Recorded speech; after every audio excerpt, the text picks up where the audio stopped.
అయోధ్య భవ్య రామ మందిర నిర్మాణానికి భక్తులు సమర్పించిన విరాళాలు కానుకల దుర్వినియోగం కేసు రోజుకో మలుపు తిరుగుతోంది. శ్రీరామ జన్మభూమి తీర్థక్షేత్ర ట్రస్ట్ చీఫ్ చంపత్ రాయ్తో పాటు మరో సభ్యుడు అనిల్ మిశ్రా శుక్రవారం రాజీనామా చేసినట్లుగా తెలుస్తోంది.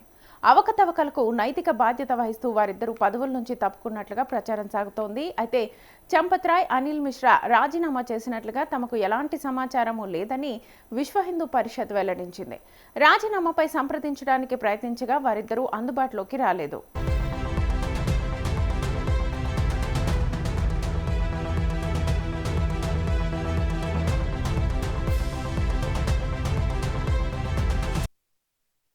నిందితుల్లో ఒకడైన రామ్ శంకర్ యాదవ్ గతంలో చంపత్ రాయ్ వద్ద డ్రైవర్గా పనిచేశాడని అధికారులు చెప్పారు. భారీగా బంగారం, వెండి, వజ్రాభరణాలు, నగదును ఆలయ ఖజానాకు చేర్చకుండా మాయం చేసినట్లుగా పెద్ద ఎత్తున ఆరోపణలొచ్చాయి. శ్రీరామ జన్మభూమి తీర్థక్షేత్ర ట్రస్ట్ సభ్యుడు కృష్ణమోహన్ ఫిర్యాదుతో పోలీసులు 8 మంది నిందితులపై కేసు నమోదు చేశారు.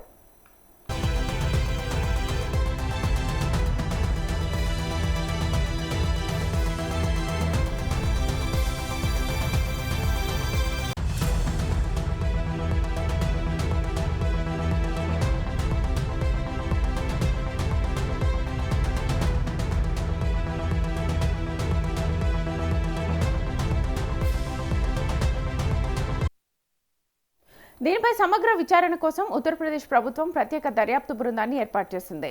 నిందితులు రామ్ శంకర్ యాదవ్ అలియాస్ టిన్ను యాదవ్, అనుకల్ప్ మిశ్రా, అవినాష్ శుక్లా, కరుణేష్ పాండే, సుభాష్ చంద్ర శ్రీవాత్సవ, రామశంకర్ మిశ్రా, లవకుశ్ మిశ్రా, మనీష్ కుమార్ యాదవ్ను సిట్ అధికారులు అరెస్ట్ చేశారు.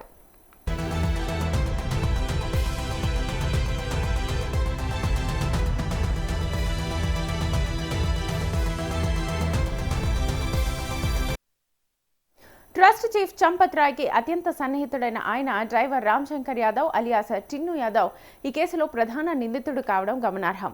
నిందితులపై భారతీయ న్యాయ సంహిత అవినీతి నిరోధక చట్టం నిబంధనల ప్రకారం దొంగతనం, నేరపూరిత విశ్వాసఘాతుకం, చోరీ సొత్తు దాచడం, నేరపూరిత కుట్ర, ఉమ్మడి ఉద్దేశంతో నేరాలకు పాల్పడడం వంటి అభియోగాలు నమోదు చేశారు. విరాళాలుగా వచ్చిన నగదు, విలువైన వస్తువుల లెక్కింపులో వీరు పాల్గొనేవారని తెలిపారు. వీరిలో సుభాష్ చంద్ర శ్రీవాత్సవ మిగిలిన వారికి ఇన్ఛార్జిగా వ్యవహరించేవారని చెప్పారు.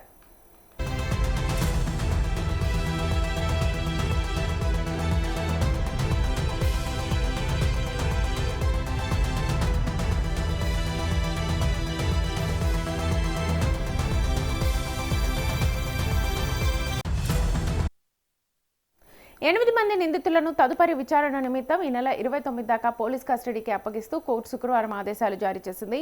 ఈ కేసులో దర్యాప్తు అధికారులు ఇప్పటిదాకా 79.85 లక్షల్ని స్వాధీనం చేసుకున్నట్లుగా ప్రాసిక్యూషన్ ఆఫీసర్ కేసీ వర్మ చెప్పారు.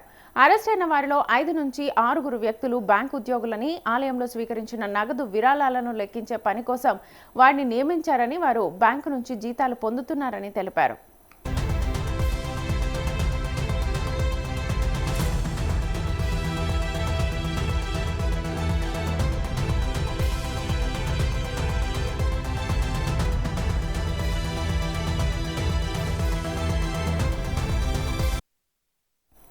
సనాతన విలువలకు, ప్రజల విశ్వాసానికి భంగం కలిగించే ఎలాంటి చర్యలైనా ఉపేక్షించబోమని ఉత్తరప్రదేశ్ ముఖ్యమంత్రి యోగి ఆదిత్యనాథ్ శుక్రవారం హెచ్చరించారు.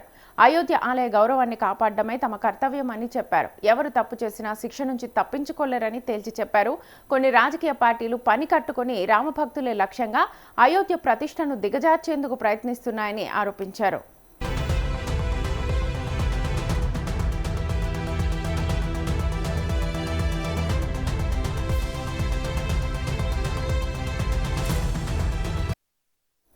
ఎఫ్ఐఆర్లో పేర్కొన్న 8 మంది నిందితులను ఇప్పటికే అరెస్ట్ చేసినట్లుగా తెలిపారు. రామాలయ విరాళాల చోరీ ఆరోపణల మీద సిట్ నివేదిక అందిన వెంటనే చర్యలు ప్రారంభించామని యోగి ఆదిత్యనాథ్ చెప్పారు. ప్రజల సెంటిమెంట్లతో ఆడుకోవడం సరికాదని అన్నారు. రామ జన్మభూమి ఉద్యమానికి, రామాలయ నిర్మాణానికి వ్యతిరేకించిన రాజకీయ పార్టీలు నేడు భక్తుల విశ్వాసాల మీద నకిలీ ప్రేమ ఒలకబోస్తున్నాయని మండిపడ్డారు. రామాలయంపై దృష్టి పెట్టొద్దని, రాముడి మర్యాదను కాపాడడం నేర్చుకోవాలని హితవు పలికారు.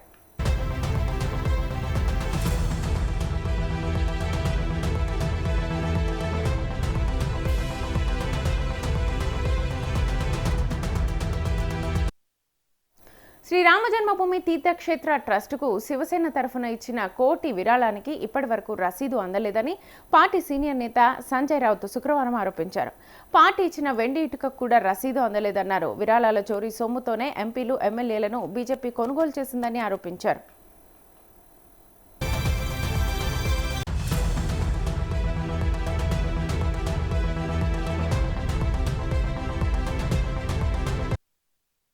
రామాలయ విరాళాల చోరీ వ్యవహారంలో పెద్దవాళ్లను కాపాడేందుకు ప్రయత్నాలు జరుగుతున్నాయని ఆమ్ ఆద్మీ పార్టీ జాతీయ కన్వీనర్ అరవింద్ కేజ్రీవాల్ ఆరోపించారు.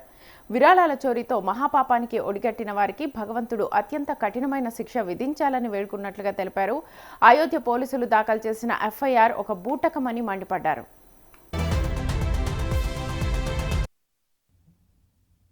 अयोध्या के राम मंदिर से करोड़ों करोड़ों रुपए के चंदे की चोरी हो गई।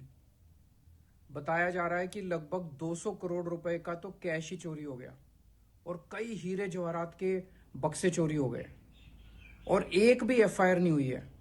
ना यूपी पुलिस ने कोई एफआईआर की, ना ईडी ने कोई एफआईआर की, ना सीबीआई ने कोई एफआईआर की।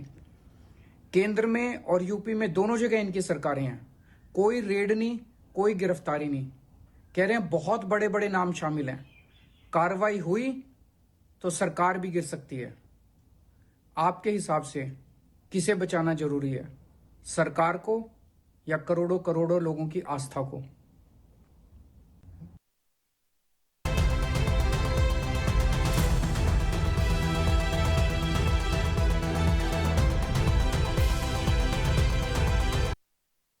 అయోధ్య రామాలయానికి అందుతున్న విరాళాలు పక్కదారి పడుతున్నాయని ఈ నెల 7వ తేదీన మొట్టమొదటిసారి బయటకొచ్చింది.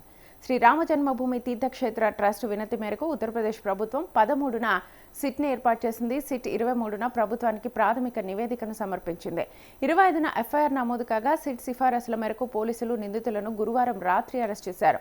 తాము అయోధ్య రామాలయ నిర్మాణానికి 200 వెండి ఇటుకలు సమర్పించామని, అందుకు తగిన రసీదులు అందలేదని, ఈ వెండిని ఏ అవసరం కోసం వినియోగించారో తెలపాలని సింధీ సామాజిక వర్గానికి చెందిన సంస్థ ప్రశ్నించింది.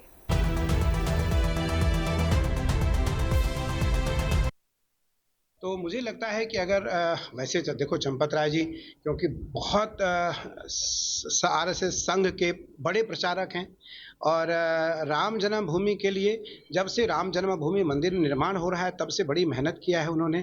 और अगर उन्होंने इस्तीफा दिया है तो निस्संदेह लोगों को ये मानना चाहिए कि अगर कोई बात नहीं है तो वो इस बात को लेकर आगे आएंगे और अगर सब जांच सामने आ जाएगी तो पुनः उनको विश्व हिंदू परिषद के जो बड़े पदाधिकारी हैं वो लोग मिल करके और सरकार मिल करके उनको पुनः बहाल करेगा अगर ऐसी बात होती है।